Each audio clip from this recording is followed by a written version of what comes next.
प्रणाम भाई लोग। नमस्कार, सत श्री अकाल, जय श्री राम।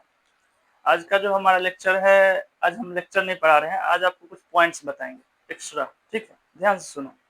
अभी मैं लगभग 1 मंथ से वीडियो नहीं बना रहा था, उसका कारण था मेरा पर्सनल रीजन। ठीक है, चलो आज जो है हम लोग पढ़ेंगे क्या वो बताता हूँ मैं। अभी बिहार पुलिस चल रहा है, ठीक है, बिहार पुलिस ये एग्जाम चल रहा है और ये एग्जाम जो है आप लोग को 3 तारीख तक चलेगा। अभी जैसे जुलाई चल रहा है तो आपको 3 अगस्त तक चलेगा। ठीक है, आज 22 तारीख है, 22/7 यानी आप समझ लो अभी तक 16 को एक एग्जाम हो गया है, एक 20 को हो गया है और एक 23 को जो कि कल होने वाली है। ठीक है, आप लोग जानते होंगे कि 16 का क्वेश्चन जो है बहुत ऐसा बोल रहा है कि लीक हो गया है, मुझे भी पता नहीं है, 100% मैं भी नहीं। और 20 में जो पूछा गया है सवाल सब, जो इम्पोर्टेंट क्वेश्चन सब, सारा इम्पोर्टेंट है, 100 क्वेश्चन है मेरे पास, लेकिन मैं आपको 10 से 12 क्वेश्चन अभी बताऊंगा जो मोटे तौर पे आप जो क्वेश्चन उठा सको आंसर। ठीक है, पहले मैं ये बताऊंगा कि 20 तारीख को क्या क्या पूछा गया है। 10 से 12 क्वेश्चन मैं आपको बताऊंगा और उसको डिफाइन करूंगा। इसके अलावा अगर मैं आपको 100 क्वेश्चन बताऊं तो कम से कम 3 से साढ़े 3 घंटा का वीडियो बनेगा, जिससे आपको देखने में भी बहुत दिक्कत होगी। और आप समझ रहे हो, मैं 1 घंटे का ही वीडियो बनाता हूँ, जब भी बनाता हूँ 1 घंटे के वीडियो बनाता हूँ ताकि आप उसको अच्छे से देख सको, समझ सको। ठीक है, मैं आपको गूगल बोर्ड पे नहीं, इस पे पढ़ा रहा हूँ ताकि आप लिखने में भी दिक्कत ना कर सको, जितना पढ़ाऊंगा उतना ही आपको लिखना पड़ेगा। ठीक है, ये समझ गए। इसके अलावा अभी जो मैं आपको पढ़ाऊंगा ये 20 तारीख का जो है, जो इम्पोर्टेंट क्वेश्चन सब पूछे गए हैं, केवल मैं वो पढ़ाऊंगा। ठीक है, 20 तारीख को जो पूछा गया है बिहार पुलिस में वो मैं बताता हूँ। इसमें से एक भी क्वेश्चन अगर आपको ऐसा लगे कि वो नहीं पूछा गया है तो आप कमेंट में बोल देना। ठीक है, मैं जो भी क्वेश्चन लाया हूँ वो सभी पूछे गए हैं और मोस्ट इंपोर्टेंट क्वेश्चन सब है। ठीक है, देखो क्वेश्चन नंबर 1 जो पूछा गया था, इस बार पूछा गया था रिहंद बांध के बारे में।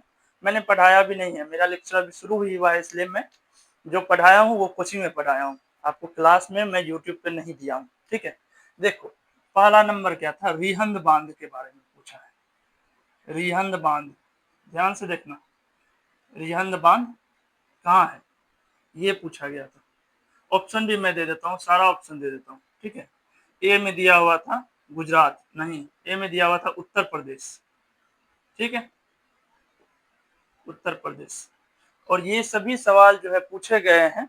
ठीक है, इंपॉर्टेंट से इंपॉर्टेंट क्वेश्चन सब पूछा है और बहुत घुमा घुमा के पूछा। देखो बी में है गुजरात, सी में है कर्नाटक, कर्नाटक, और डी में दिया था बिहार। ठीक है, ठीक है, जिस बच्चे को मैंने एग्जाम दिलाने ले गया था वो बताया है इस सारे सवाल को इस तरह से पूछा गया है। ठीक है, तो आप समझ जाओ ये सभी इंपॉर्टेंट क्वेश्चन है। रिहंद बांध के बारे में पूछा गया था, मैंने कोचिंग में पढ़ाया था कि रिहंद बांध क्या होता है और रिहंद बांध को दूसरे नाम से कैसे बुलाते हैं, कब क्या क्या सारा प्रोसेस मैंने बताया। मैं आपको यूट्यूब पे भी बता रहा हूँ आज। ठीक है, और आप इस वीडियो को देखने के बाद जरूर लाइक और सब्सक्राइब कीजिएगा। ठीक है, देखो रिहंद बांध के बारे में मैंने बहुत सारे इंपॉर्टेंट पॉइंट्स लाया हूँ आज आपके लिए। देखो इसका रियल आंसर जो है वो उत्तर प्रदेश है। रिहंद बांध कहाँ है तो उत्तर प्रदेश में। ठीक है, ऑप्शन में बिहार जान के दिया है क्योंकि बिहार का एग्जाम है तो कहीं बिहार में विद्यार्थी ना लगाए, बिहार में ज्यादातर लगा दे और आंसर आपका गलत हो जाएगा। ठीक है, रिहंद बांध कहाँ है तो रिहंद बांध उत्तर प्रदेश में है। रिहंद बांध जिसके बारे में हम लोग जानते हैं क्या, वल्लभ सागर बांध। वल्लभ सागर क्या जानते हैं तो वल्लभ सागर बांध के बारे में जानते हैं। वल्लभ सागर बांध, ध्यान से समझना क्या बोला मैंने, वल्लभ सागर बांध। ठीक है, ये सब कोचिंग में मैंने पढ़ाया, ध्यान से। वल्लभ सागर बांध के बारे में जो मैंने बताया था उसी को रिहंद बांध के नाम से भी जाना जाता है, क्योंकि मैंने डिफिनेशन में आपको बताया था रिहंद बांध के पीछे वल्लभ सागर बांध है। ठीक है, लेकिन रिहंद बांध को ही वल्लभ सागर बांध के नाम से भी बुलाया जाता है। यानी आपको अगर ऐसा दे दे कि रिहंद बांध को कौन सा बांध कहते हैं, 4 ऑप्शन देके, तो वल्लभ सागर बांध भी कहते हैं। बांध को वल्लभ सागर बांध कहते हैं, ये हम लोग जानते हैं। कुछ कुछ इंपॉर्टेंट बात हम लोग जान जाते हैं, कुछ उत्तर प्रदेश के बारे में जान लेते हैं, कुछ बिहार के बारे में, कुछ गुजरात के बारे में। ठीक है, इंपॉर्टेंट यही है। ठीक है, देखो वल्लभ सागर बांध को रिहंद बांध भी कहते हैं। रिहंद बांध आपसे पूछेगा उत्तर प्रदेश में कहाँ है, उत्तर प्रदेश में कहाँ है, तो आप बोलिएगा उत्तर प्रदेश के सोनभद्र जिले में, उत्तर प्रदेश के सोनभद्र जिले में। जब मैं आपको लिखा रहा था तो इसमें बहुत डिटेल में लिखा दिया था, मैंने लिखा दिया था उत्तर प्रदेश के सोनभद्र जिले के पिपरी स्थान पर जो है रिहंद बांध है, लेकिन इतना डिटेल आपसे नहीं पूछेगा, आपसे बस यही पूछेगा कि उत्तर प्रदेश के कहाँ है। मैं बीपीएससी पढ़ाता हूँ, इसीलिए मैंने डिटेल से बताया कि वह डिटेल में कहाँ तक जाके पूछ सकता है ये मुझे नहीं पता, इसलिए मुझे पढ़ाना सब क्लियर हो। तो आप लोग समझ लो, अभी जो मैं पढ़ा रहा हूँ वो बिहार पुलिस से, इसलिए इसमें ज्यादा अंदर नहीं जाएगा, इसमें आपसे ऊपर ऊपर की बात पूछेगा, बोलता तो है 10 तक पूछेगा, लेकिन मैं उम्मीद करता हूँ बहुत भीतर से पूछता है। ठीक है, रिहंद बांध को बल्लभ सागर, और यह कहाँ है, तो यूपी के सोनभद्र जिले में अवस्थित है। यूपी के कहाँ है, सोनभद्र जिले में अवस्थित है। ये क्वेश्चन समझ में आ गया। ठीक है, बिहार में क्यों नहीं है, तो बिहार में रिहंद बांध नहीं है। बिहार में, बिहार और नेपाल में, जो नेपाल का जो बीच है वहां पे कोसी परियोजना है, ना कि रिहंद बांध। रिहंद बांध को वल्लभ सागर बांध कहते हैं, और वल्लभ सागर बांध कहते हैं, और ये कहाँ है, यूपी के सोनभद्र जिले में, यूपी के सोनभद्र के पिपरी स्थान पर जो है रिहंद बांध है। ठीक है, क्वेश्चन नंबर 1 खत्म हो गया। चलिए क्वेश्चन नंबर 2 की ओर हम लोग बढ़ जाते हैं। इसको मैं मिटा दूं, ये क्वेश्चन पूछा गया, क्वेश्चन नंबर 2। ठीक है, क्वेश्चन नंबर 2 से हम लोग बढ़ रहे हैं। क्यों ये क्वेश्चन नंबर 2 पूछा गया, देखो, एक सिंग वाला गेंडा, ये बहुत हल्का क्वेश्चन है, लेकिन वहां फंसा देगा। ठीक है, अब ऐसा सवाल पूछा गया था तो ये आसान था, तो आप बना दोगे। एक सिंग वाला गेंडा कहाँ पाया जाता है, आप ऐसे समझो कि 100 क्वेश्चन में 5 क्वेश्चन बच्चा वाला दिया जाता है। ठीक है, इतना हल्का दिया जाएगा कि आपको देख के लगेगा कि बच्चा वाला क्वेश्चन है, लेकिन अगर आप नहीं जानते हो तो आप फंसोगे। ठीक है, अब देखो, इसमें 4 ऑप्शन थे, 2 ऑप्शन ये था, ठीक है, और 2 अलग अलग ऑप्शन था, दोनों जो है अलग अलग राज्य से रिलेटेड था, तो वो आप समझ जाओगे कि वो नहीं है, लेकिन ये दोनों इंपॉर्टेंट है। एक सिंग वाला गेंडा कहाँ पाया जाता है, कहाँ पाया जाता है, एक है काजीरंगा राष्ट्रीय उद्यान और एक है जिम कॉर्बेट नेशनल पार्क। ठीक है, राष्ट्रीय उद्यान एनपी नेशनल पार्क एक ही बात। तो देखो, इसका आंसर बहुत हल्का है, काजीरंगा नेशनल पार्क होगा। ठीक है, 20/7/2025 को जो एग्जाम में क्वेश्चन पूछे गए हैं, सिर्फ वो क्वेश्चन मैं आपको बता रहा हूँ। काजीरंगा राष्ट्रीय उद्यान में जो है एक सिंग वाला गेंडा पाया जाता है। ठीक है, अब मैं एक लाइन समझाता हूँ। पहले इसको समझाता हूँ फिर इसको समझाऊंगा। ठीक है, ध्यान से देखो, काजीरंगा, काजीरंगा राष्ट्रीय उद्यान, कौन सा उद्यान, तो राष्ट्रीय उद्यान, काजीरंगा राष्ट्रीय उद्यान। आपसे बोलेगा कि ये काजीरंगा राष्ट्रीय उद्यान जो है ये कहाँ है, किस राज्य में अवस्थित है, तो आप आंसर क्या दीजिएगा, असम में। काजीरंगा नेशनल पार्क का है, देखो राष्ट्रीय का अंग्रेजी नेशनल, ठीक है, राष्ट्रीय का अंग्रेजी नेशनल और उद्यान का अंग्रेजी पार्क। ठीक है, काजीरंगा नेशनल पार्क या काजीरंगा राष्ट्रीय उद्यान कहाँ पे है, असम में है। असम बिहार, भारत का एक स्टेट है। ठीक है, भारत का एक स्टेट है काजीरंगा नेशनल पार्क। अब इसको जो है यूनेस्को विश्व धरोहर में शामिल किया गया, यूनेस्को, यूनेस्को। ठीक है, यूनेस्को, हिंदी में लिखने में थोड़ा दिक्कत है लेकिन आप समझो, यूनेस्को राष्ट्रीय, यूनेस्को विश्व धरोहर, यूनेस्को विश्व धरोहर में शामिल किया गया। ठीक है, थोड़ा थोड़ा बात लिखता हूँ, बाकी बात अपने से लिख लो आप। देखो, यूनेस्को विश्व धरोहर में 1985 में, अपडेट भी लिख लो, 1985, 1985 में जो है एक सिंग वाला गेंडा जो कि काजीरंगा नेशनल पार्क है, और उसको काजीरंगा नेशनल पार्क यानी काजीरंगा राष्ट्रीय उद्यान को यूनेस्को विश्व धरोहर ने 1985 में शामिल कर लिया था। अगर आपसे पूछ ले कि यूनेस्को विश्व धरोहर में क्या काजीरंगा राष्ट्रीय उद्यान जो है शामिल है, तो हाँ है। कब शामिल किया गया है, 1985 में। ठीक है, हम लोग इसके बारे में समझ गए। ठीक है, अब आपसे पूछेगा कि काजीरंगा राष्ट्रीय उद्यान कहाँ पर है। ठीक है, अगर आपसे पूछ रहा है कि काजीरंगा राष्ट्रीय उद्यान जो है असम में है, तो असम में कहाँ पे है, तो आप बोलिएगा ये किस नदी के किनारे है, तो ये है ब्रह्मपुत्रा नदी के किनारे।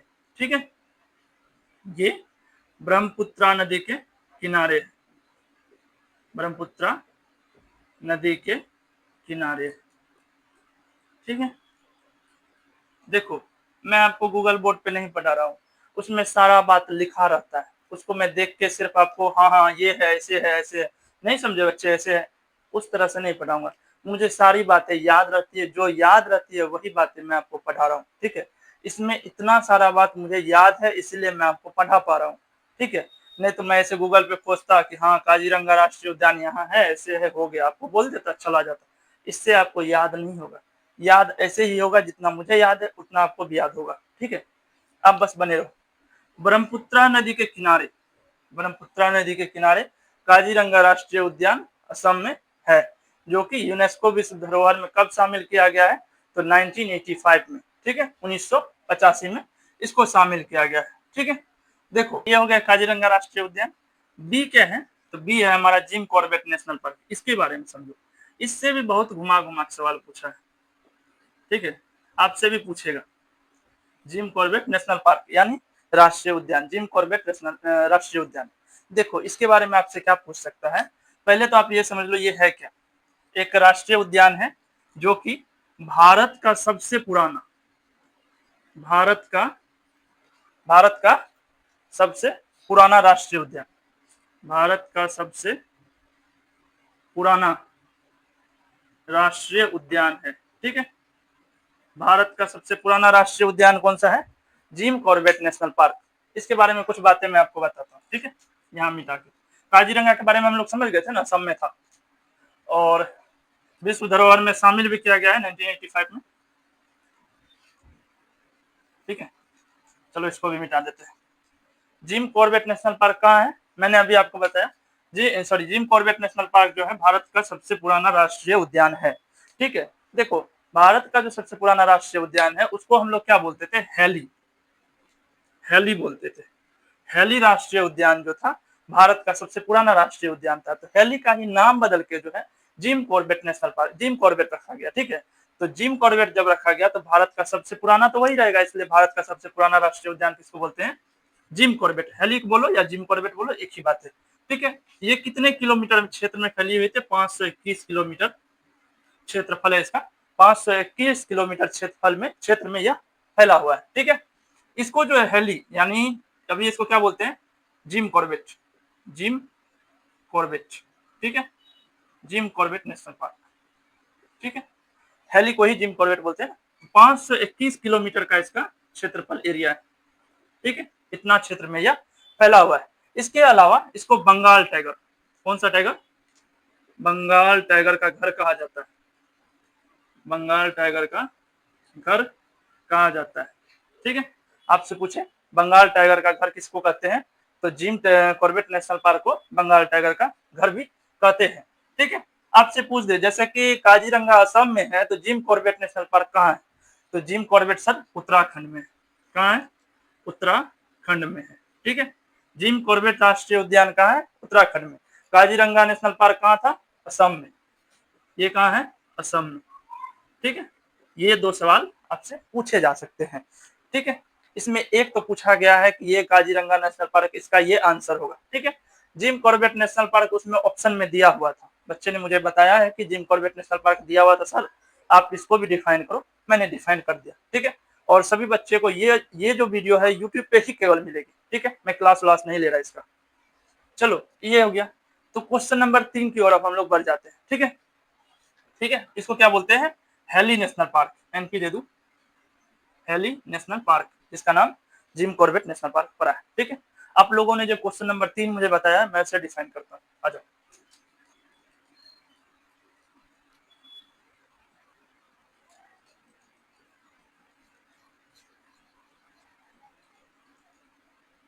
देखो जो सवाल आपसे नहीं बने या जो सवाल आपको लगे कि सर एक्स्ट्रा में पूछा गया था वो सवाल दे दो, तो वो सवाल भी मैं दे दूंगा, ठीक है। 20/7/2025 को पूछा गया सारा सवाल है इसमें, ठीक है। एक क्वेश्चन पूछा गया था कि बिहार में कुल कितने जिले हैं, ठीक है। देखो मैं उसको भी डिफाइन करता हूँ। बिहार में बिहार में कुल कितने जिले हैं, ठीक है। ऑप्शन ए 26, बी में 38, सी में 48 और डी में 52, इस प्रकार से दिया गया था। ठीक है, लेकिन कुछ बच्चे ने मुझे बताया कि सर ऑप्शन ही गलत दिया हुआ था, 39 देना था। ठीक है, क्योंकि बिहार में सबका बोलना था कि बिहार में नए जिले का निर्माण हुआ है तो 39 आंसर होना चाहिए था। लेकिन आप समझो, जब 39 ऑप्शन में नहीं दिया हो तो आंसर क्या होगा? 38। 39 दिया भी रहता तब भी मैं 38 को मारता, क्योंकि 38 आंसर सही होगा। समझ गए? चलिए, आपका एक और सवाल था, मैं उसके बारे में भी थोड़ा बताता हूँ। इसका आंसर 38 ही होता। ठीक है, बिहार में जिलों की संख्या पूछे, उठा के चुपचाप 38 कर देना। ठीक है, जनगणना जनसंख्या पूछे जो भी, तो बिहार की जनसंख्या 2011 के अनुसार बताना, क्योंकि 2000 देखो, जनगणना या जनगणना जो होता है, जब भी किसी भी बिहार में जब भी जनगणना हुआ है, ठीक है, तो हर 10 साल का गैपिंग मार के जनगणना करता है। ठीक है, 10 साल के बाद जनगणना, जैसे 2001 में, 2011 में, 2021 में होता, लेकिन 2021 में कोरोना था, जनगणना नहीं हुआ। तो अभी जो है हाल फिलहाल में रिपोर्ट आ रहा है कि अब जो जनगणना होगा उसे 2021 का नाम दिया जाएगा, तब जनगणना किया जाएगा। ठीक है, जनगणना होगा 24, 25, 26 जब हो, लेकिन नाम क्या दिया जाएगा? तो 2021 की जनगणना। ठीक है, ऐसा अभी रिपोर्ट चल रहा है, अभी तक हुआ नहीं, होगा तो मैं बताऊंगा। ठीक है, देखो क्वेश्चन नंबर 4, 4 होगा, क्योंकि 1, 2, 3 जिलों की संख्या 4 पे चलते हैं। ठीक है, इस सवाल को मैं डिफाइन करता हूँ। देखो, एक कथन और एक कारण, हर बार एक सवाल इससे पूछता है, कथन और स्टेटमेंट और रीजन आपको दे ही देगा और पूछेगा क्या सही है, एक सही है, दो सही है, एक और दो दोनों सही है, ना तो एक सही है ना तो दो सही है। ठीक है, इस तरह के सवाल आपसे देंगे ही देंगे, 100% है। तो कथन दिया रहेगा, कारण पूछेगा, क्या दिया रहेगा? कथन, और पूछेगा क्या? कारण। ठीक है, कथन क्या है? देखो, कथन है द्वितीय गोलमेज सम्मेलन। ठीक है, द्वितीय गोलमेज सम्मेलन। अब चला गया यह गोलमेज गांधी जी पे, पॉलिटी पे। ठीक है, क्योंकि क्वेश्चन हर जगह से मिला मिला के पूछा, हर जगह से कहीं कहीं से पूछा जाता है, इसलिए मैं भी आपको जो आंसर दे रहा हूँ कहीं कहीं से दे रहा हूँ, क्योंकि 100 क्वेश्चन अगर आपको दिया जाएगा तो वो 100 क्वेश्चन कहीं कहीं से दिया जाएगा। ठीक है, तो पॉलिटी का यह सवाल था कि द्वितीय गोलमेज सम्मेलन जो हुआ है उसमें गांधी जी भाग लिए थे। सवाल तो बोल रहा है गांधी जी भाग लिए थे क्या? क्या गोलमेज सम्मेलन, द्वितीय गोलमेज सम्मेलन जो हुआ था उसमें गांधी जी ने भाग लिया था? तो देखो, ये मैंने कोचिंग में पढ़ाया है, सही है, बट यूट्यूब पे मैंने नहीं पढ़ाया है। ठीक है, मैं धीरे धीरे आपको ये सभी पढ़ाऊंगा। ठीक है, देखो, द्वितीय गोलमेज सम्मेलन में गांधी जी भाग लिए थे, ये स्टेटमेंट सही है। अभी मैं बताता हूँ ये कैसे सही है और किसमें भाग नहीं लिए थे, दोनों बातें बताता हूँ। ठीक है, गांधी जी दलितों के लिए, दलितों के लिए पृथक निर्वाचन क्षेत्र चाहते थे, ये स्टेटमेंट गलत है, ये गलत है। देखो, दलितों के लिए गांधी जी पृथक निर्वाचन क्षेत्र नहीं चाहते थे, भीमराव अंबेडकर चाहते थे। ठीक है, इसलिए ये गलत हो जाएगा, केवल एक सही है, ये आपका आंसर होगा। ठीक है, केवल एक सही है और ये आपका आंसर है। ठीक है, ये सवाल। अब देखो, मैं इसको डिफाइन करता हूँ। अभी मैंने आपके सवाल का आंसर दिया है, अब मैं इसे डिफाइन करूंगा। ठीक है, अब ये बी और सी का तो कोई टेंशन नहीं है, ये होगा ही नहीं, इसको हटा दो। ठीक है, ठीक है, देखो, द्वितीय गोलमेज सम्मेलन, 3 गोलमेज सम्मेलन हुआ। कुल कितने गोलमेज सम्मेलन हुए थे? तो 3 गोलमेज सम्मेलन हुए। पहला गोलमेज सम्मेलन, पहला गोलमेज सम्मेलन। ठीक है, पहला गोलमेज सम्मेलन, सम्मेलन, पहला गोलमेज सम्मेलन कब हुआ? देखो, ये जो गोलमेज सम्मेलन होता था उस समय, ये होता था लास्ट के 2-3 मंथ में। ठीक है, अक्टूबर, नवंबर, दिसंबर, जनवरी, इस सब के आसपास के महीने में उन लोगों की बैठक होती है, सालाना बैठक होती थी। जैसे हम लोगों का एग्जाम होता है ना, मैट्रिक या इंटर का बच्चों का जो एग्जाम होता है वो कब होता है? फरवरी टू फरवरी, जनवरी, फरवरी, मार्च, 3 ही महीना है, इसी में कभी ले लिया जाता था। लेकिन भारतीय राष्ट्रीय कांग्रेस का जब सम्मेलन होता था, ये सब दिसंबर, नवंबर, जनवरी, इसी के आसपास में होता था। ठीक है, तो ये भी होगा, नवंबर दिसंबर के आसपास आएगा। तो 12 नवंबर 1930, गोलमेज सम्मेलन 1930 में हुआ था। तो हुआ था कब? 12 नवंबर 1930।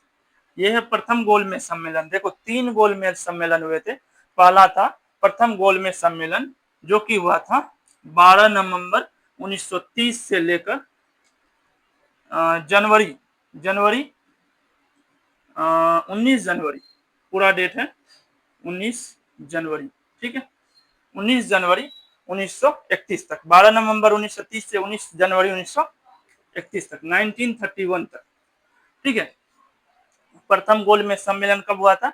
12 जनवरी 1930, 19 जनवरी 1931 तक जो है प्रथम गोलमेज सम्मेलन, ठीक है। इस गोलमेज सम्मेलन में जो थे गांधी जी ने भाग नहीं लिया था, ठीक है। 3 गोलमेज सम्मेलन हुआ है, केवल एक गोलमेज सम्मेलन है, द्वितीय गोलमेज सम्मेलन, जिसमें कि गांधी जी ने भाग लिया था, लेकिन प्रथम और तृतीय गोलमेज सम्मेलन में गांधी जी ने भाग नहीं लिया था, ठीक है। तो नोट में आप लोग, ये पहला गोलमेज सम्मेलन जो हुआ था 1930 से 1931 के बीच में, इसमें गांधी जी भाग नहीं लेते, ठीक है।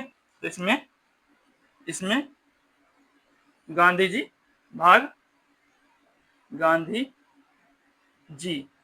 भाग नहीं लेते, ठीक है, भाग नहीं लेते हैं, ठीक है, ठीक है। प्रथम गोलमेज सम्मेलन में गांधी जी भाग लिए, अगर यहाँ पे द्वितीय की जगह प्रथम या तृतीय दे देता तो आंसर गड़बड़ा जाता, ठीक है, इसलिए याद रखना केवल द्वितीय गोलमेज सम्मेलन में गांधी जी ने भाग लिया था, प्रथम में भाग नहीं लिए थे, ठीक है। चलो अब हम लोग इधर आ जाते थोड़ा, द्वितीय गोलमेज सम्मेलन, कौन सा सम्मेलन? ठीक है, द्वितीय गोलमेज सम्मेलन, इसको मैं थोड़ा मिटा के लिखता हूँ तब आपको और अच्छे समझ में आएगा सवाल, लेकिन आपसे यही पूछा गया, ठीक है। चलो तो इसको मैं थोड़ा मिटा दूं ना, आपको समझा दिया है। वो द्वितीय गोलमेज सम्मेलन में गांधी जी भाग लिए थे और वो पृथक निर्वाचन क्षेत्र नहीं चाहते थे। मैं दोनों बातें बताऊंगा कि गांधी जी क्यों पृथक निर्वाचन क्षेत्र नहीं चाहते थे और भीमराव अंबेडकर क्यों दलितों के लिए निर्वाचन क्षेत्र चाहते थे, दोनों बातें मैं बताऊंगा, ठीक है। चलो अभी द्वितीय सम्मेलन में चलाते हैं हम लोग, ठीक है। प्रथम गोलमेज सम्मेलन समझ गए, द्वितीय गोलमेज सम्मेलन में आ जाते हैं। मैं कभी भी आपके लिए 5 घंटे का वीडियो नहीं बनाता हूँ सर, जब भी मैं बनाऊंगा 1.5 से 2 घंटे का ही वीडियो बनाऊंगा ताकि आपको अच्छे समझ में आए, ठीक है। देखो द्वितीय गोलमेज सम्मेलन, अभी प्रथम हो गया है, द्वितीय गोलमेज सम्मेलन, द्वितीय गोलमेज सम्मेलन, ठीक है। इसमें गांधी शामिल होते हैं, इसमें गांधी जी भाग लेते हैं, ठीक है। 3 गोलमेज सम्मेलन हुआ जिसमें कि पहला गोलमेज सम्मेलन में गांधी जी ने भाग नहीं लिया, द्वितीय गोलमेज सम्मेलन होता है और इसमें गांधी जी भाग लेते हैं, ठीक है। और एक और गोलमेज सम्मेलन है, तीसरा गोलमेज सम्मेलन, ठीक है। इसमें भी गांधी भाग नहीं लेते हैं,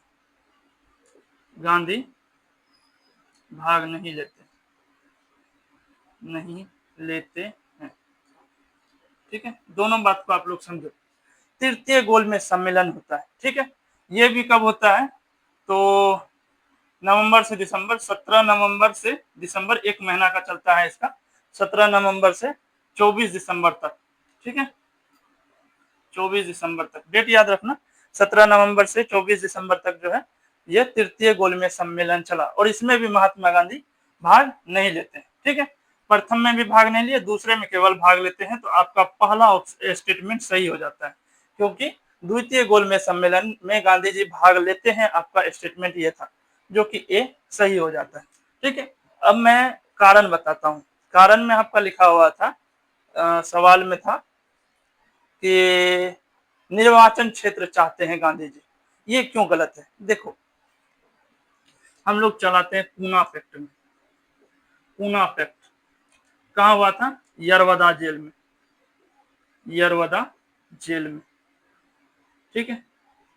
पूना फैक्ट पे चला है 24 सितंबर 1932, 24 सितंबर 1932, 24 सितंबर 1932 को यरवदा जेल में पूना पैक्ट हुआ था। देखो गांधी जी और भीमराव अंबेडकर दोनों वहीं पे थे, पूना पैक्ट हुआ, ठीक है। पूना पैक्ट में यरवदा जेल में दोनों के बीच में बातें हुई जिसको पूना पैक्ट नाम दिया गया।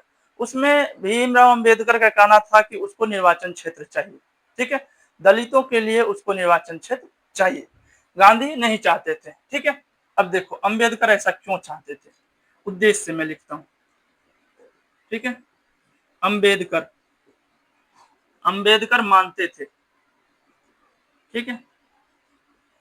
अंबेडकर जो थे वो मानते थे कि दलितों को यहाँ लिखूं मैं, दलितों को राजनीतिक प्रतिनिधित्व राजनीतिक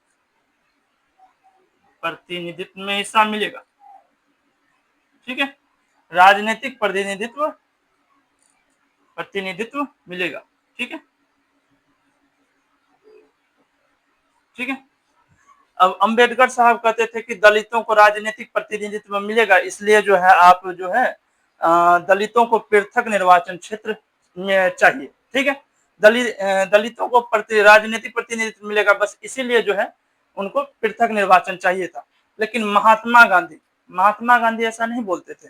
महात्मा गांधी मानते थे कि हिंदू जो है, हिंदू समाज का पृथक हो जाएगा, हिंदू समाज जो है वह विभाजित हो जाएगा, ऐसा मानते थे, ठीक है। यह कौन मानते थे?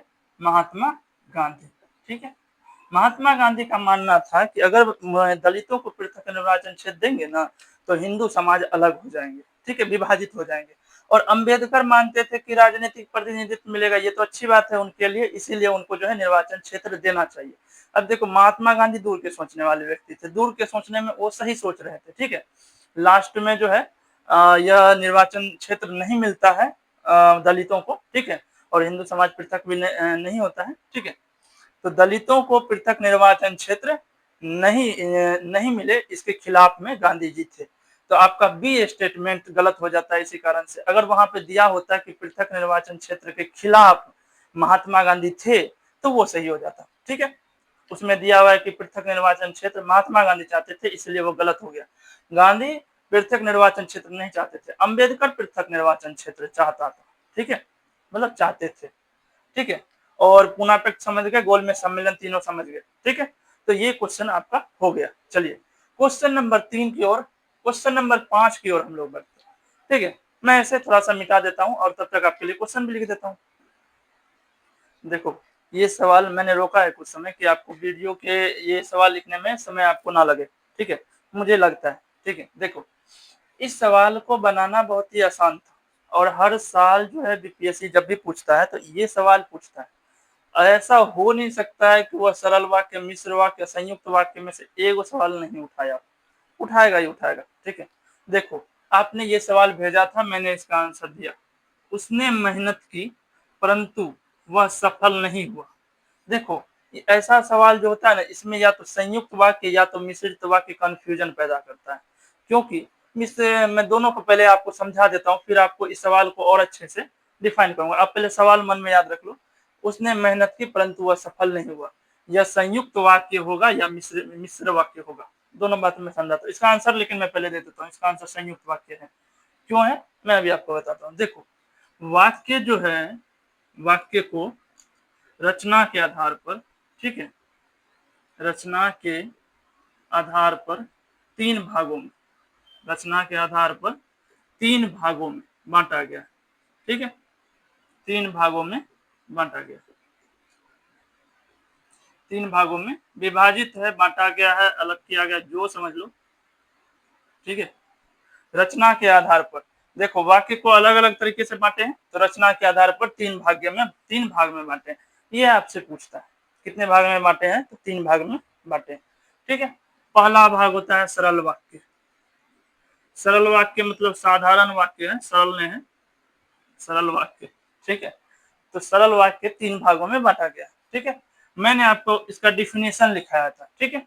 इसमें एक उद्देश्य और एक क्रिया और एक कर्ता रहता है, मैंने ऐसे समझाया, ठीक है। इसमें एक उद्देश्य तथा एक विधेय रहता है, ठीक है। मैंने आपको ये भी समझाया ये क्या होता है, फिर भी मैं समझाता हूँ, क्योंकि अभी आप लोग का एग्जाम है, वो किस तरह से पूछेगा, क्या क्या घुमा के पूछेगा, वो सबको अभी मैं बता देता हूँ आपको। विधेय, ठीक है।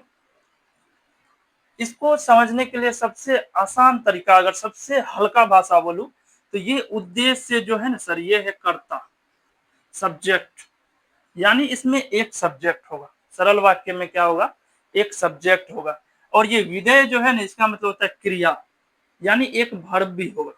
सिंपल सा है फंडा, एक कर्ता होगा और एक क्रिया होगा। ऐसा कौन कौन सा वाक्य बन सकता है? एक कर्ता हो, एक क्रिया हो, एक कर्ता हो, एक क्रिया हो, एक कर्ता हो, एक क्रिया हो, यानी एक कर्ता और एक कर्ता और एक क्रिया होगा तो सरल वाक्य होगा। ठीक है, कर्ता और क्रिया होना चाहिए।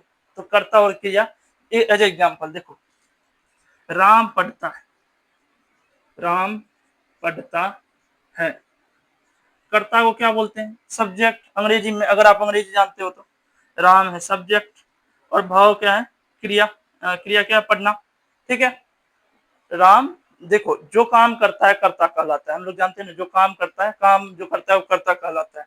तो जो काम करता है, काम कौन कर रहा है? पढ़ने का राम करता है, तो राम करता है। ठीक है, और क्रिया जिस पर काम का, सॉरी, और क्रिया, क्रिया आप ऐसे समझो, वर्ब को सबसे सिंपल तरीके से ऐसे समझा जा सकता है जिसमें ना का प्रयोग करता है। ठीक है, जिसमें ना का प्रयोग करते हैं वो सभी वर्ब होते हैं, 0.1% छोड़ के बाकी सब ना जो जिसमें लगेगा वो सभी क्रिया होता है। ठीक है, यानी उसमें एक क्रिया और एक कर्ता हो। यहाँ ता लगा हुआ ये मत समझो, ये टेंस के हिसाब से ता लगा दिया है, लेकिन होता है क्या? पढ़ता का पढ़ना, खाता का क्या होता है? खाना, या खा रही है लिखा हुआ है तो उसको क्या बोलेंगे? खाना। ठीक है, तो ये क्रिया, ये सब्जेक्ट, काम करने वाले को कर्ता कहते हैं। तो राम करता है, राम क्या कर रहा है? पढ़ने का काम कर रहा है। ठीक है, क्या काम कर रहा है? पढ़ने का। तो काम, जैसे काम क्या हो रहा है? तो क्रिया, जो काम हो रहा है वही क्रिया। ठीक है, जो वर्क होता है, work done by, work done होता है वो क्रिया कहलाता है। ठीक है, तो राम काम करता है, काम क्या कर रहा है? पढ़ने का, तो पढ़ना क्रिया, राम है सब्जेक्ट, कर्ता, यानी एक कर्ता और एक क्रिया होगा तो वो सरल वाक्य होगा। ठीक है, सरल वाक्य आप लोग डिफिनेशन जान गए।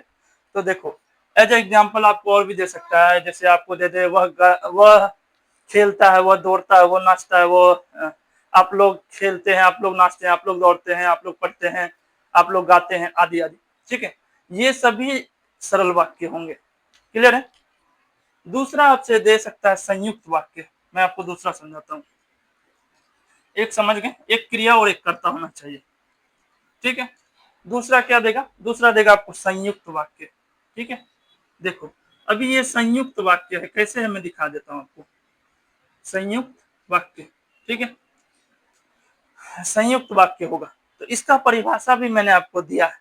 संयुक्त वाक्य जो मैंने बोला है, दो या दो से अधिक सरल वाक्य, दो या दो से अधिक सरल वाक्य। ठीक है, दो या दो से अधिक सरल वाक्य हो, यानी एक से अधिक हो, दो हो, तीन हो, चार हो, पांच हो, छह हो। ठीक है, तो वो सभी जो होते हैं वो सभी आएंगे संयुक्त वाक्य के अंतर्गत। ठीक है, मैंने आपको दो तीन बातें समझाई थी कि कुछ पॉइंट्स याद रखना, आपको अच्छे से याद रहेगा। जैसे मैंने आपको बताया था, किंतु, किसी वाक्य में जो है किंतु लगा हो, ठीक है, किंतु लगा हो, परंतु लगा हो, और लगा हो, तथा लगा हो, एवं लगा हो, मैंने और क्या बताया? किंतु, परंतु, तथा, एवं, इसीलिए लगा हो, इसीलिए लगा हो, और क्या बोल सकते हैं? तथा, एवं, अंतु पंतु, और लगा हो, आदि। ये सभी में से कोई भी चीज लगा हुआ हो तो वो सभी संयुक्त वाक्य कहलाएंगे। जैसे, जैसे सर, तो जैसे, मैं यहाँ निकल दूं, लिख देता हूँ। देखो, सूरज के निकलते ही चिड़िया चहचहाने लगी। सूरज, सूरज, सूरज के निकलते ही, ठीक है, या सूरज निकला और चिड़िया चहचहाने, ये हल्का है।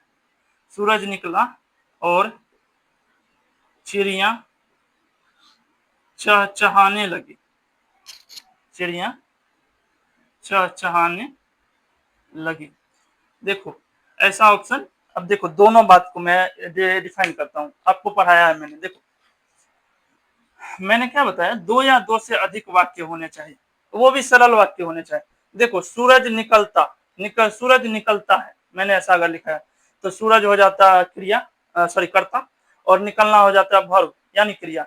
एक विधेय उद्देश्य और एक विधेय होता। चिड़िया चहचहाना, चिड़िया हो जाता सब्जेक्ट और चहचहाना हो जाता है क्रिया। ठीक है, तो कर्ता और क्रिया दोनों हो गए, यानी दो सरल वाक्य बन गए। अब मैंने आपको एक बात बताई कि जिसमें किंतु लगा हो, परंतु लगा हो, तथा, एवं, इसीलिए, और आदि आदि लगा हो, तो ये सभी चीजें जो हो जाएगी संयुक्त वाक्य में। इसमें और लगा हुआ है, ठीक है, यहाँ पे एवं भी लगा सकता था, तथा भी लगा सकता था, तो ये सभी चीजें जब भी लगाएगा तो ये सभी किसमें आ जाएगी सर, ये सभी संयुक्त वाक्य में आ जाएगी, ठीक है। एक और डिफाइन देते हैं सर, मैंने देखा था कहीं पर कि जिसमें की लगा रहता है ना उसको बोलता है मिश्र वाक्य, ठीक है, लेकिन मैं अभी आपको समझाता हूँ, वो भी डिफाइन गलत हो जाएगा। मैंने आपको समझाया क्लास के तौर पे, देखो लिखने के लिए नहीं है, मैं थोड़ा मिटा देता हूँ, आपको और आसानी से हो जाएगा, ठीक है। देखो, उसने मेहनत की परंतु सफल नहीं हुआ, उसने मेहनत की परंतु परंतु सफल नहीं हुआ, नहीं हुआ। आपसे ये पूछ दे कि बताओ बाबू, यही मैंने लिख दिया है ना, अच्छा यही लिख दिया, उसने मेहनत की परंतु सफल नहीं हुआ। अब बताओ यह संयुक्त है कि मिश्र, क्योंकि बहुत जो है ना की को जो है ना मिश्र में मान लेते हैं, लेकिन अभी आप यहाँ पे मिश्र में नहीं मानेंगे, ये जो है आप इसको मानेंगे परंतु को, जैसे मैंने यहाँ लिखा है ना परंतु, ये परंतु किस में आएगा, तो संयुक्त वाक्य में आएगा, ठीक है। सरल और संयुक्त खत्म, मिश्र में समझाता हूँ, तीसरा वाक्य, ठीक है। देखो,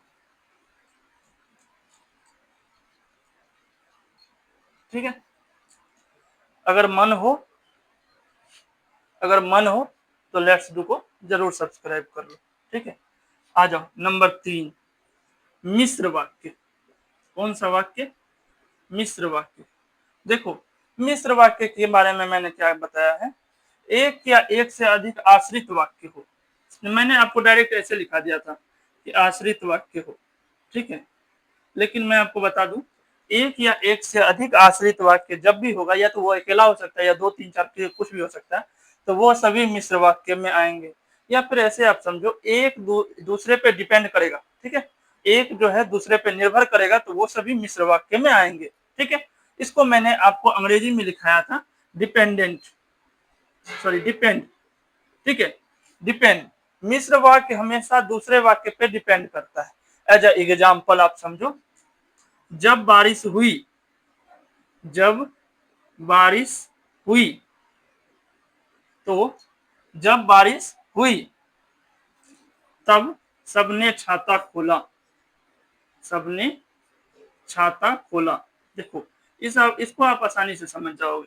कैसे समझ जाओगे सर, तो देखो, पहला वाक्य दूसरे से डिपेंड करता है। अब मान लेते हैं कि मौसम एकदम साफ था, तो क्या आप छाता खोल के लेके चलोगे, तो आंसर है नहीं। क्यों नहीं लेके चलेंगे छाता, तो छाता इसलिए नहीं लेके चलेंगे, छाता तब लेके चलते हैं जब बारिश होती है, ठीक है। यानी पहला वाक्य जो, दूसरा वाक्य जो है पहले पे डिपेंड होगा। ये जो दूसरा वाक्य है, ये वाला, तब सबने छाता खोला, ये हमेशा पहले वाक्य पे डिपेंड करेगा, ठीक है। अगर उसने मेहनत की होती तो वह सफल हो गया होता, ठीक है। वह सफल कब होगा, जब वह मेहनत करेगा। बारिश होगी तभी वह छाता खोलेगा। अब मौसम थोड़ा बढ़िया है, शाम का मौसम एकदम साफ सुथरा है, अब छाता लेके चलोगे, नहीं लेके चलोगे। क्यों नहीं लेके चलोगे, क्योंकि उस समय बारिश नहीं हो रही, यानी बारिश हुई तब उस सबने छाता खोला। तो पहला दूसरा वाक्य जो है किसी न किसी प्रकार से पहले से डिपेंड करेगा, तो वो मिश्र वाक्य हो गया। सरल, संयुक्त और मिश्र मैंने समझाया। यहाँ परंतु था, की को देख के मिश्र वाक्य मारे थे, इसीलिए आपका आंसर गलत था, ठीक है। मैं एकदम क्लियर बोलता हूँ, वो भी यही बोलेगा, ठीक है। की को देख के आपने मिश्र वाक्य मारा, इसलिए वो गलत था। यहाँ परंतु को देख के आपको सफल संयुक्त वाक्य मारना था। अब देखो, संयुक्त दो या दो से अधिक सरल वाक्य होना था, तो सरल वाक्य पुराते हैं। उसने मेहनत की, सिंपल सी है, एक कर्ता है और एक क्रिया है। उसने कर्ता है और मेहनत क्रिया है। इसमें सफल नहीं हुआ, परंतु वह सफल नहीं हुआ। यह परंतु जो है ना, किंतु परंतु जो भी है, इसलिए ये सभी संयुक्त वाक्य में आता है, ठीक है। तो ये आपका आंसर क्या हो जाएगा, ये वाला हो जाएगा, ठीक है। उसने मेहनत की परंतु वह सफल नहीं हुआ। ये कौन सा वाक्य है, वाक्य नहीं पूछा, ये गलत है, यही तो होगा, ठीक है। ये तीनों आपके ऑप्शन है। ठीक है। और ये सवाल हमेशा आपसे पूछेगा, एक ना एक संयुक्त, मिश्र और सरल, इन तीनों में से उठा के पूछेगा। ठीक है, आपको अगला क्वेश्चन मैं बताता हूँ अब। ठीक है, चलिए, सवाल आपने ये दिया था, लेकिन इसमें आपने ऑप्शन नहीं दिया, मैं आंसर कैसे लगाता ये सोच रहा था। ठीक है, फिर भी मैं आपको बताता हूँ, एक दो आंसर मैं आपको बताता हूँ। देखो, आपने बोला था 10 सदस्यों वाले एक घर में 2 किलो चावल 1 महीने तक बनेगा। मुहावरे का अर्थ, ये कौन सा मुहावरा बनेगा, ये आपने पूछा था। ठीक है, तो आपने ऑप्शन तो ढेर सारा दिया, ऑप्शन तो आपने दिया नहीं, सिर्फ क्वेश्चन दे दिया। बिना ऑप्शन दिए मैं आपको आंसर बता नहीं सकता था। ठीक है, तो आपको मैं कुछ ऑप्शंस बताता हूँ। जैसे आप लोग, मैं आपको बताऊं, ऊंट के मुंह में जीरा। ठीक है, दो ऑप्शन में बताता हूँ, इस दो ऑप्शन में से एक होना चाहिए। ठीक है, इसमें से एक ऑप्शन जरूर होगा, ऊंट के मुंह में जीरा। ठीक है, ये ऑप्शन हो सकता है। ठीक है, जीरा, जीरा। या दूसरा ऑप्शन आपके मुंह, सॉरी, दूसरा ऑप्शन आपके जो एग्जाम हुआ होगा उसमें, यानी पहला ऑप्शन ये हो सकता है, दूसरा जो ऑप्शन होगा उसी एग्जाम में वो हो सकता है, पहले इसको आप समझ लो, ऊंट के मुंह में जीरा।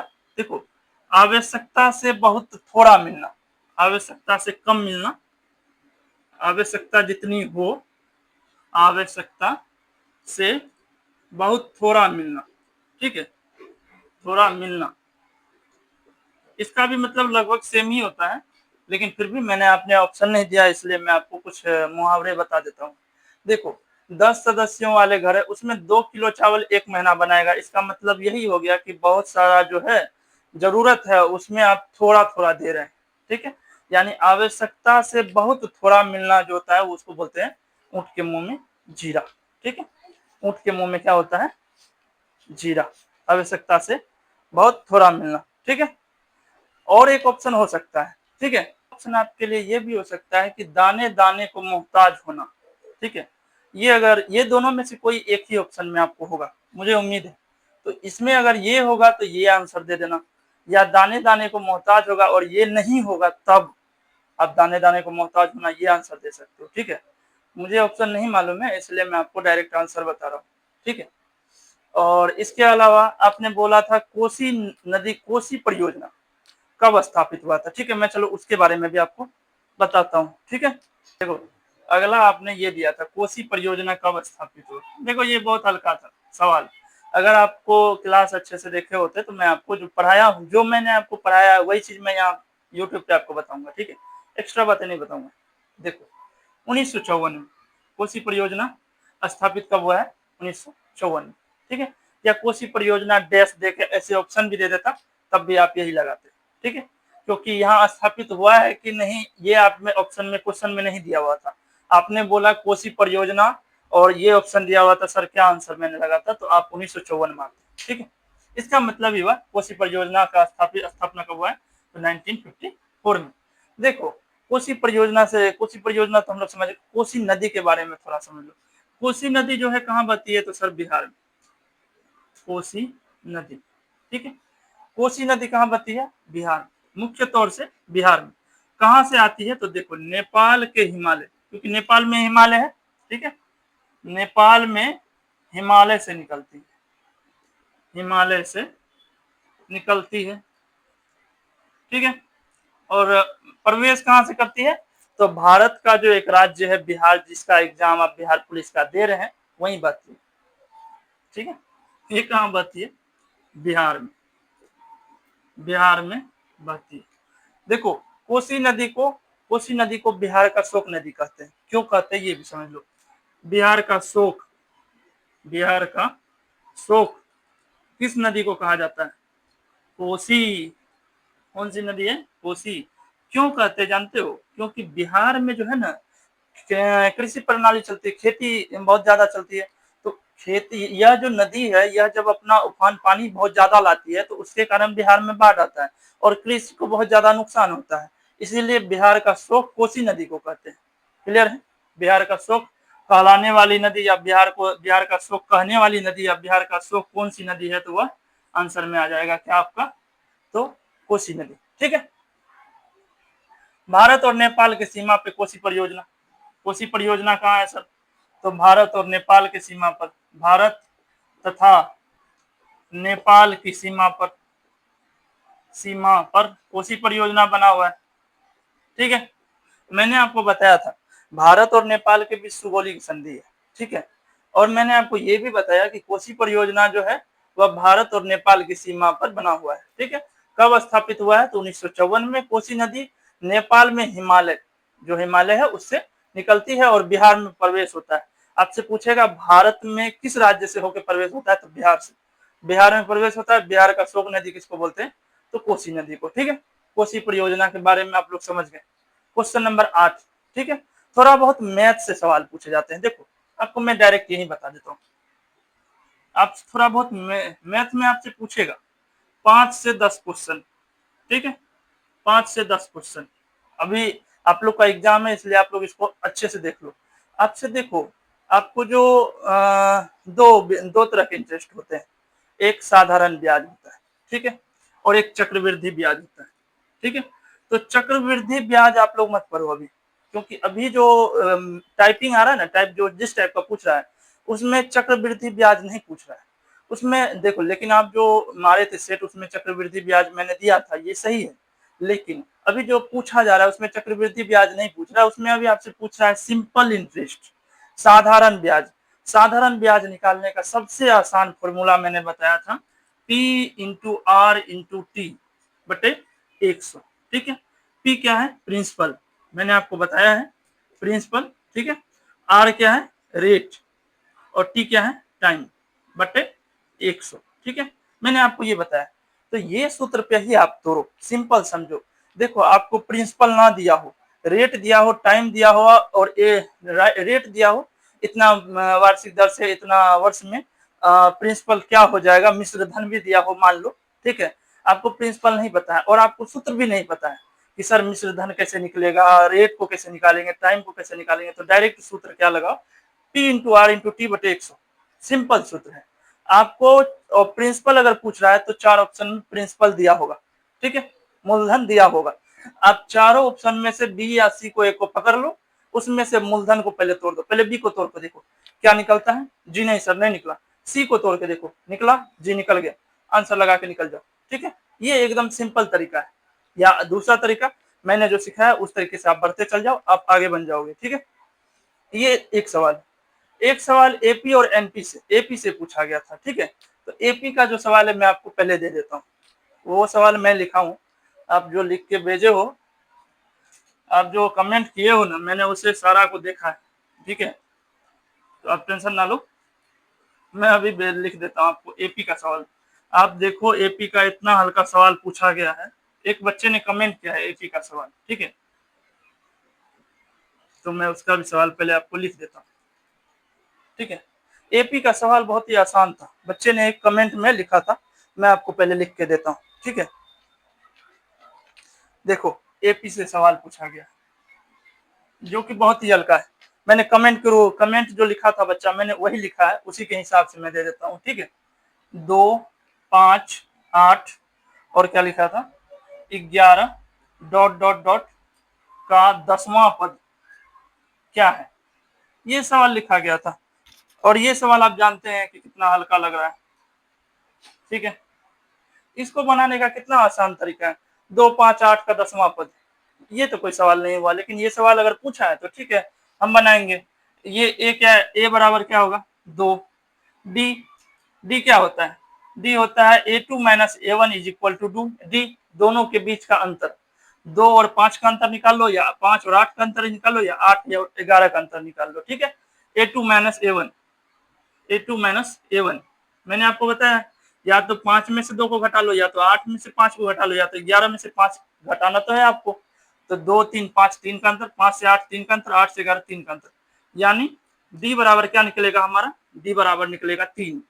ठीक है, ए बराबर 2, डी बराबर 3, सब चीज निकल गया। एक ही सूत्र लगता है, सिंपल सा सूत्र इसमें, ए एन बराबर a plus N minus 1 into d, simple है। अब हमको ए भी पता है डी भी पता है, तोड़ लो, आंसर आ जाएगा। ए एन, एनवा पद क्या है 10, ए 10 बराबर ए क्या है 2, एन क्या है, एन है 10। 10वां पद 10 माइनस 1 इंटू 3, सिंपल, निकल गया। 2 प्लस 9 गुना 3, 27 2 29, ये 10 बराबर 29, 10वां पद क्या निकला इसका 29। ये सब सवाल हल्का है, सिंपल सवाल। एपी में जब भी आए तो आप सूत्र जानो a plus N minus one into D, इस पे तोड़ दो, सिंपल है। ए आपको पता होगा, ए की पहला पद आपको दिया रहेगा, 2-3 पद दिए रहेंगे, या फिर उसका आंसर अंतर भी निकल जाएगा, तो आपको ए और डी पता चल गया, a plus N minus one into d पे तोड़ दीजिए, सिंपल सा सवाल है, ठीक है, समझ गए। ये 8 नंबर क्वेश्चन हो जाएगा आपका। अब देखो सिंपल इंटरेस्ट से ब्याज सिंपल इंटरेस्ट से पूछता था, मैंने वो भी बता दिया, ठीक है, वो आपका 9 नंबर क्वेश्चन। और भी मैं आपको बता देता हूँ, जैसे आप समझो कि ये पूछेगा ही पूछेगा, ठीक है, साधारण ब्याज पूछ देगा आपसे। हाँ, एक रेशियो पूछता है, मैं आपको रेशियो बताता हूँ। देखो वो सवाल मिट गया, मैं फिर से लिख देता हूँ। देखो ए अनुपात बी बराबर लिखा हुआ था 4:6, बी अनुपात सी बराबर लिखा हुआ था 7:3, ठीक है। ए बी सी, आप पूछ क्या रहा था, ए अनुपात बी अनुपात सी। देखो आपने जो सवाल दिया था सेम सवाल है, ठीक है। मैं ये नहीं बोल सकता हूँ कि नंबर ही सेम भी नंबर भी सेम ही हो, ठीक है, लेकिन ऑप्शन आपने रेशियो में बस यही बताया था कि ए अनुपात बी कुछ था, बी अनुपात सी कुछ था, और ए अनुपात बी अनुपात सी पूछ रहा था आपसे, ठीक है।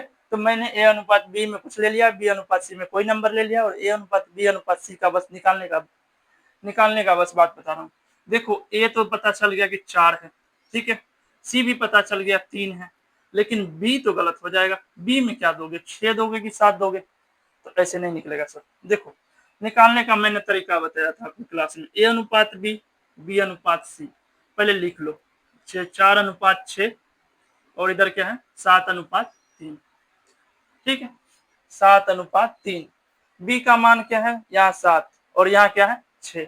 निकालने का बहुत आसान तरीका बताया था, 7 को इधर गुना कर दो, 6 को उधर गुना कर दो, गुना 7, 6 उधर दे दो तो गुना 6। अब बी बराबर हो जाएगा, तो गुना तो चाहे दोनों साइड, देखो कोष्ठ के भीतर रहेगा, जो संख्या रहेगा उसको पूरा से दोनों साइड गुना करोगे आप, तो 7 चौके 28 अनुपात 7 छके 42, 28:42, ठीक है। और इधर 7 छके 42 अनुपात 18। देखो यहाँ भी 42, यहाँ भी 42, बी का तो मान निकल गया, 28:42, 28:42 अनुपात 18, ठीक है। लेकिन आपको आंसर में ये नहीं मिलेगा, मैं आपको एक बार फिर समझाता। देखो क्या मैंने किया है, ए अनुपात बी दिया हुआ है, बी अनुपात सी दिया हुआ है, और ए अनुपात बी अनुपात सी का मान पूछ रहा है, ठीक है। ए अनुपात बी 4:6, बी अनुपात सी 7:3, तो अब ए बी सी का मान निकालेंगे, तो कैसे निकालेंगे, ए और सी अगर पूछता तो 4 और 3 देके निकल जाते, मान लेते हैं। बी तो गलत हो जाएगा, क्योंकि बी के या तो 6 लेंगे या तो 7 क्या लेंगे, फंस जाएंगे। तो मैंने क्या किया कि दोनों को बी और सी, दोनों साइड जो बी था उसको मैंने बराबर किया है, और कुछ नहीं किया है। इसको 7 से 6 को गुना कर देंगे तो 42 हो जाएगा, 6 को 7 से गुना कर देंगे तो 42 हो जाएगा, ठीक है। इस साइड से कान को पकड़ो या इस साइड से, दर्द आप ही करोगे, दर्द आप ही को करेगा, यही बात मैंने बताया। तो 7 को 6 से गुना कर दिया, और ये 7 को 6 से, इस 6 से गुना कर दिया, ठीक है। तो 6 तिया 18, 7 छके 42, सिर्फ 7 को गुना नहीं करना है, 3 को भी गुना करेंगे ना पड़ेगा, क्योंकि वो कोष्ठ के अंदर है, ठीक है। 7 से केवल 6 को गुना नहीं करना है, क्योंकि कोष्ठ के अंदर 4 भी है, तो 4 को भी गुना करेंगे। तो 28, 42, 18, ये अगर आपके आंसर में है तो आप इसको लगा दो, या नहीं तो काटो, काटो, 6 से नहीं कटेगा, 4 से 18 नहीं कटेगा, पहले 2 से काटो, 2 से हो जाएगा 14, यहाँ हो जाएगा 2 से 21, और यहाँ हो जाएगा 9। अब ये 3 से नहीं कटेगा, काटने का मतलब है कि तीनों संख्या कटना चाहिए, तीनों संख्या में अगर एक संख्या भी नहीं कटेगा तो सारा गलत। तो जब ये तीनों कटेगा, या तो आपका आंसर ये होगा, या तो आपका आंसर ये होगा, दोनों में कोई भी ऑप्शन दे दे तो आप दोनों को देख लेना और आंसर लगा देना, ठीक है। ये आपका आंसर एकदम सही है, ठीक है। यहां तक आपके 10 क्वेश्चन पूछ जाएंगे, ठीक है। लेकिन इसमें एक और सवाल पर पूछा गया है, वो मैं आपको थोड़ा सा बता दूं, नहीं तो वो तो बहुत लंबा क्वेश्चन है, थोड़ा सा मैं आपको बता देता हूँ, ठीक है। आप लोग नंबर पे मत जाना, क्योंकि क्वेश्चन जब मैं पढ़ा रहा होता था तो उस वक्त मुझे नंबर गलत लिखने की आदत हो गई है, ठीक है। मैं जब क्वेश्चन पढ़ा रहा हूँ तो मुख्य तौर से मैं क्वेश्चन याद रखता हूँ, नंबर नहीं। ठीक है? तो आप इस तरह से ही पढ़ो, ठीक है? देखो, कुछ को नंबर गलत भी हो तो कोई बात नहीं है। मैं आपको पढ़ा क्या रहा हूँ, बिहार पुलिस 20 तारीख को जितने भी क्वेश्चन पूछे गए हैं, उनमें से मुख्य क्वेश्चन जो-जो थे, मैंने आपको लिखा। अब मैं अगर सारा क्वेश्चन बनाने लगूँ तो अभी आप देखो 45 मिनट से 1 घंटा का वीडियो हो गया होगा। 12 से 15 क्वेश्चन में अगर मैं 100 को डिटेल करने लगूँ तो आपको 5 घंटा का वीडियो बन जाएगा, जो कि मैं बनाऊँगा नहीं। 1 घंटा आज मैंने बना दिया, 1 घंटा कल, परसों, इस तरह से बनेगा, तब आप पढ़ने में भी ज़्यादा मज़ा ले पाओगे, ठीक है? अब 23 तारीख को जो एग्ज़ाम पूछे जाएँगे, उसका जो कमेंट आएगा मैं आपको वापस से दूँगा, ठीक है? चलो, इतना दूर के लिए ही, इतना दूर तक ही वीडियो को रखते हैं। इसके अलावा मैं अब वीडियो को खत्म कर दूँगा और लेट्स डू को आप सब्सक्राइब कर लीजिए। जितना ज़्यादा सब्सक्राइब, लाइक करेंगे, कमेंट जितना और ज़्यादा करेंगे, वो तो और बढ़िया बात है मेरे लिए। और इसके अलावा बिहार पुलिस का 20/7/2025 का जो क्वेश्चन पूछा गया था, वो मैंने आपको बता दिया है। इसके अलावा मैं यहाँ पे इस वीडियो को खत्म कर दूँगा। सो धन्यवाद।